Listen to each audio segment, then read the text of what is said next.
Bom, vamos fazer a revisão de português, mas antes eu quero falar sobre a prova de redação. A prova de redação vai ser sobre o assunto do capítulo 12, regras do jogo, e capítulo 13, carta aberta.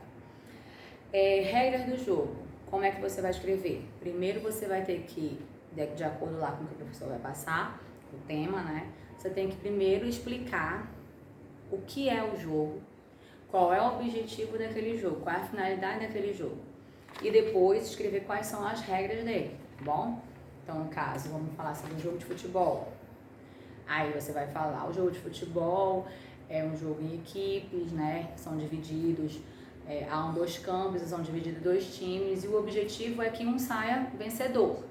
Aí você vai dizer qual é a regra do jogo de futebol. Não pode empurrar, a bola passou da linha, você já perde a bola.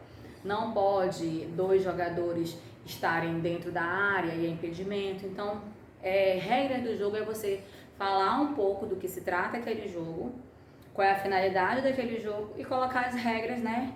Como é que funciona aquele jogo de acordo com as regras. Carta aberta é uma carta feita a qualquer pessoa. Por exemplo, se eu tenho meu Instagram, aí eu vou lá no dia do aniversário da minha filha e escrevo uma carta aberta para ela.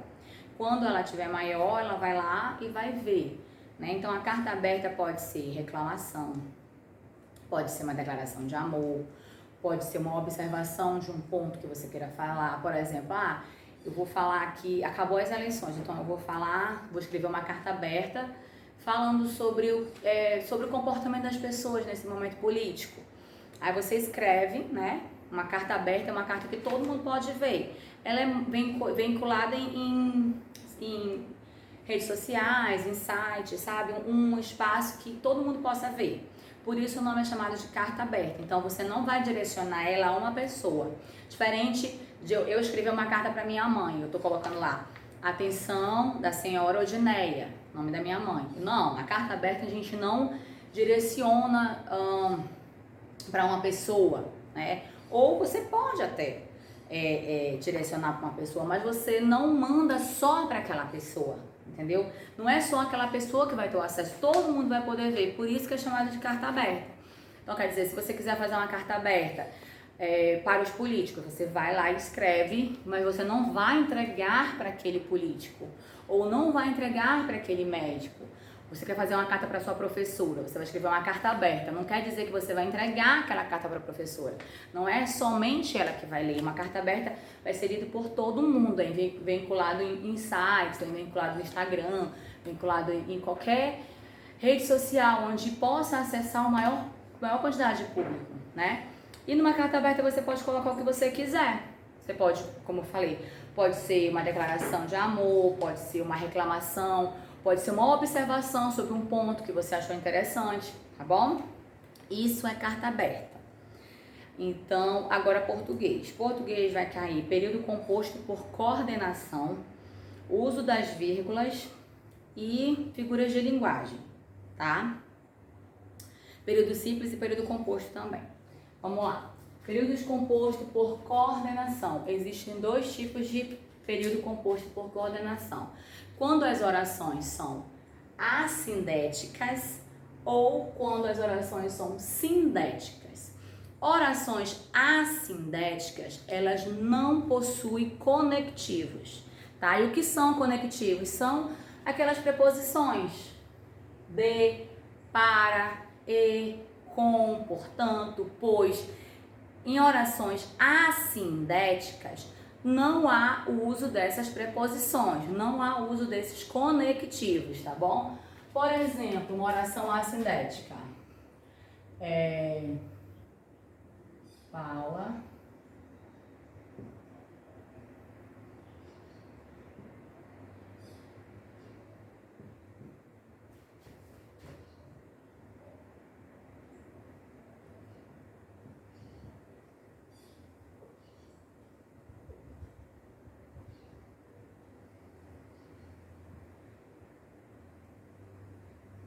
Deixa eu ver se tá pegando bem, se não tá escuro.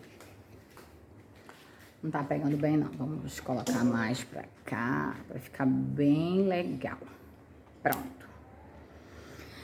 Exemplo de oração assindética. Paula estuda, viaja, conhece pessoas. Percebe que eu não coloquei nenhum conectivo? Eu podia colocar assim, ó. Deixa eu pegar um pincel de outra cor.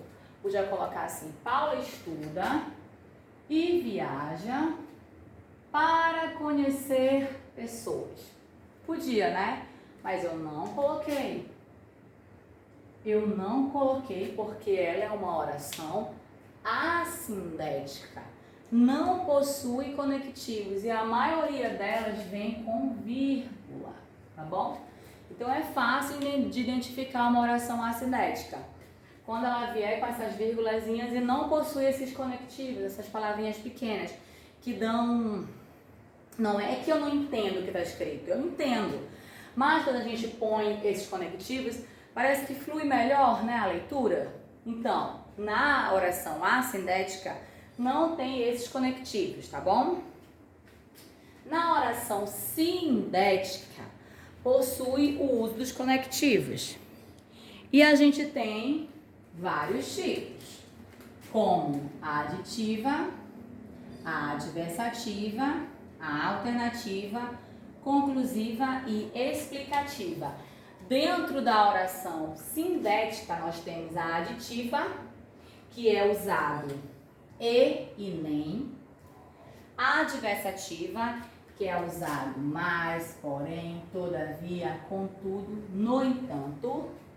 Na alternativa, que é usado ou, ora. Na conclusiva, que é usado logo, portanto, ou pois. E na explicativa, que é usado que, porque ou pois. Provavelmente na prova sempre vai cair questões assim. Das opções abaixo, quais delas são orações aditivas? Ou transforme a oração sindética em uma oração alternativa, conclusiva. Então vocês têm que saber quais são as palavrinhas para cada oração, tá bom? Se eu colocar assim, mamãe e papai viajaram juntos. Ó, eu já olho e já vejo a palavra e, ou seja, o conectivo e. Então, eu associo ele a uma oração sindética aditiva. Mamãe e papai, eles juntos vão viajar, tá bom? Assim como eu posso também utilizar o nem, por exemplo.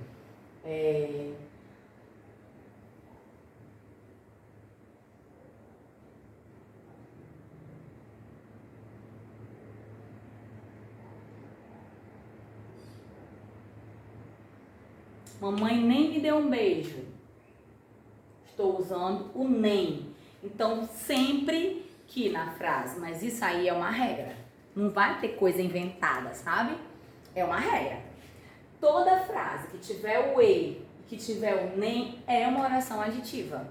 Entendeu? Então, qual é o fio da meada? Qual é o lance? Qual é a dica? É saber quais são as palavras para cada oração, que aí não tem erro. Se você vê uma oração que tenha mais, já sei que é adversativa. Se tem uma oração que eu veja ou, eu já sei que ela é alternativa. Se eu vejo uma oração que venha logo, eu já sei que ela é conclusiva. Então, qual é a dica? É saber gravar na cabecinha cada palavra para cada oração.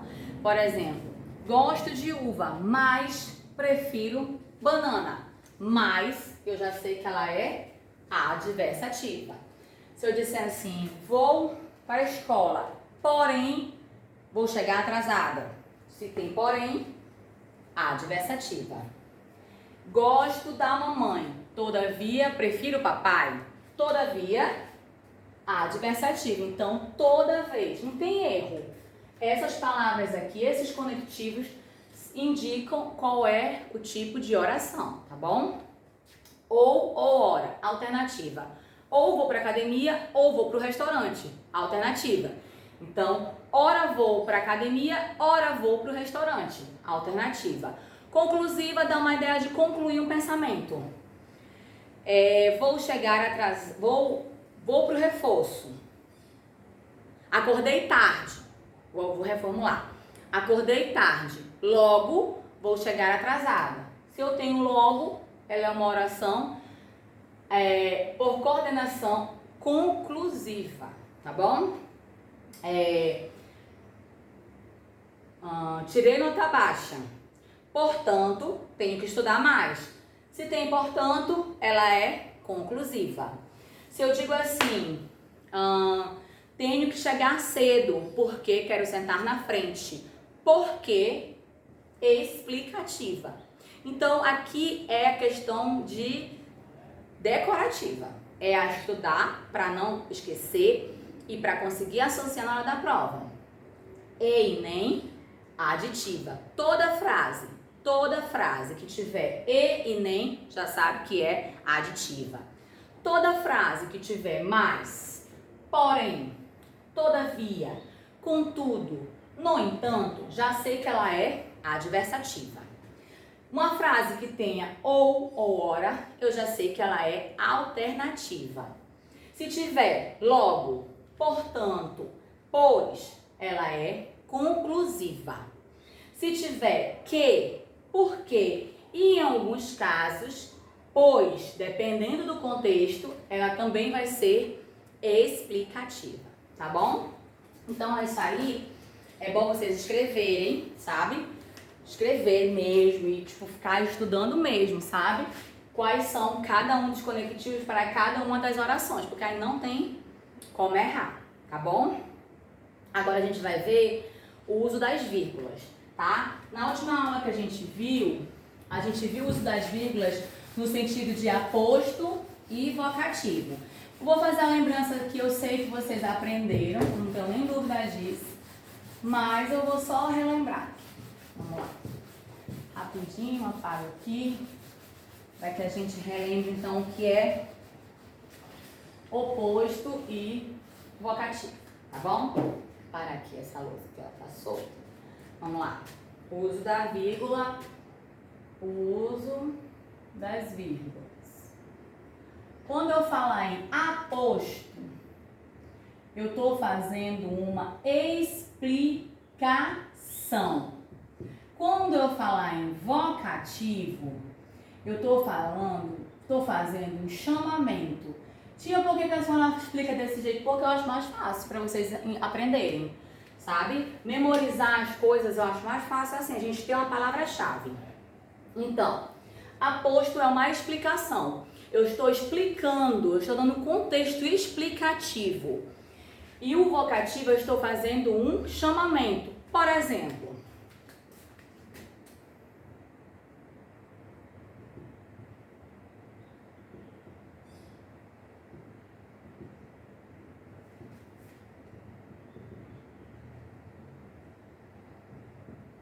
olha só a frase.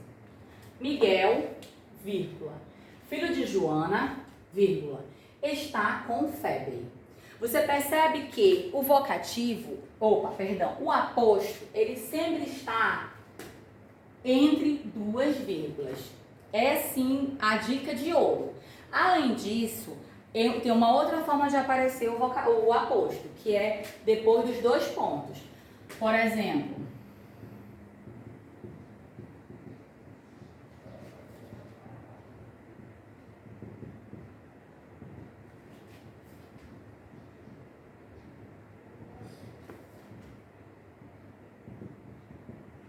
desculpa a letra feia, tá? Porque eu tô copiando rápido. Vamos lá, o aposto ele sempre vai aparecer entre duas vírgulas ou seguido de dois pontos, tá bom? Então, olha só. Miguel, desculpa, esqueci o L aqui. Miguel, filho de Joana, está com febre. Qual é o aposto nessa frase? Eu estou explicando quem é Miguel. Ele é o quê? Filho da Joana. Então, aqui, filho de Joana é o aposto, tá bom? Ele está entre duas vírgulas e está explicando quem é Miguel. Aqui, fui à feira e comprei Batata, tomate e cebola. Então, tudo que vier depois dos 2 pontos é chamado de aposto, tá bom?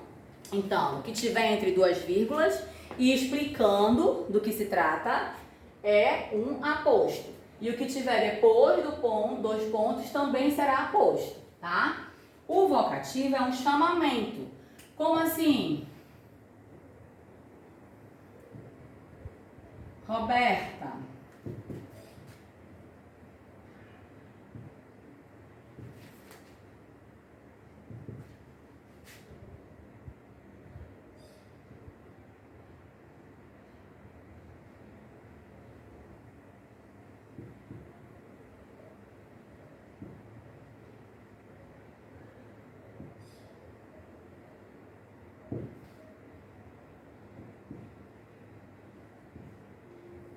Ó, Roberta, pega meu celular. Menino, desce daí.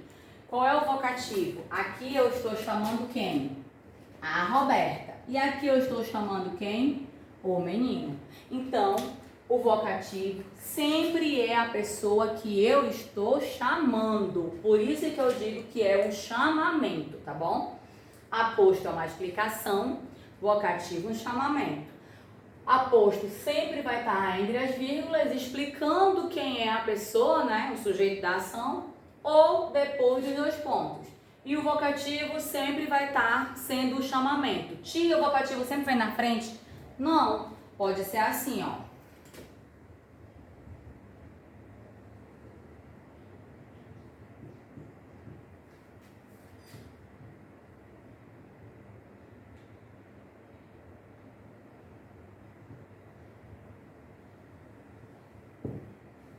Olha só, criança danada esse Miguel. Quem que eu tô chamando de danado? O Miguel. Nem sempre o vocativo vai vir na frente. É você saber ler e interpretar a frase. Se eu tô explicando, alguma coisa, então é um aposto. Se eu tô chamando alguém ou alguma coisa, é um vocativo, tá bom? Eu acredito que esse aqui vocês já tem, a gente fez essa revisão na sexta, mas eu tô passando aqui para não esquecer, porque vai cair na prova também. Vamos para o próximo assunto. Vamos lá. Também vai cair na prova período simples e composto. Como é o período simples? Período simples é quando só tem um verbo. Período composto, 2 ou mais verbos. Vocês sabem que verbos são ações, estados ou fenômenos da natureza, né? Por exemplo, Paula explica a matéria. Qual é a ação da Paula? Explicar, né? Então, explicar é um verbo. Paula está triste. Qual é o estado da Paula? Está triste. Então, estar é um verbo. Choveu muito essa noite. Choveu é um verbo porque o fenômeno da natureza também é verbo, tá bom? Então, período simples é um período que só tem um verbo, ou seja, uma frase, uma oração que só tenha um verbo. Olha o exemplo. André comeu uma maçã. Qual foi a ação do André? Comeu. Só estou vendo um verbo, aqui é um período simples. Olha a outra oração. André comeu uma maçã, dormiu e caiu. Eu estou vendo 1, 2, 3 verbos. Aqui é um período composto, tá bom? Período simples, um verbo. Período composto, 2 ou mais. Aí pode ter quantos quiser, tá bom? Que é um período composto. Além desses assuntos que vai cair também a utilização das vírgulas, né? Então, provavelmente vai ter questões ou um texto que não tenha vírgula e que você vai ter que colocar as vírgulas nos locais adequados. Então, lembrar, sempre que tiver uma sequência, você tem que colocar uma vírgula. Paula comprou lápis, caneta, borracha. Uma sequência assim tem que ser colocado vírgula, tá bom? Também, se tiver alguma coisa explicando, como no caso do aposto, se tiver uma explicação, Dom Pedro Imperador do Brasil, então Imperador do Brasil tem que estar entre a vírgula, tá? A vírgula do oposto e do vocativo também se aplica numa construção de um texto. Tá bom.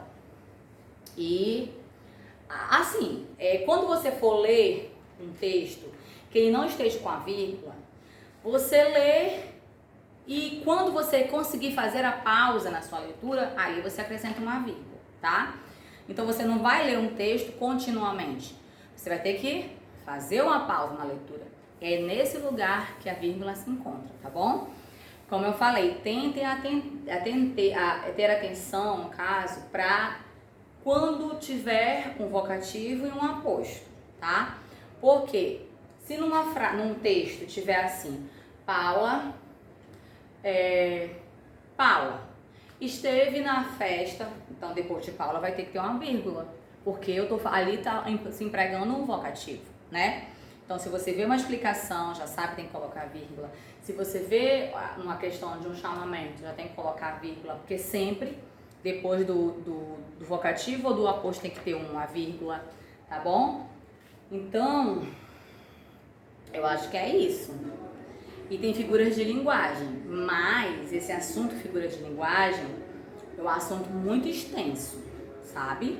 Porque assim, há vários tipos de figuras de linguagem, né? Então esse assunto aqui eu vou pedir pra você, vou mandar a revisão e vocês vão fazer, estudar pela revisão da escola e estudar pela revisão que eu vou mandar pra vocês agora. Porque a figura de linguagem tem vários tipos de figura de linguagem, né? E os exemplos também.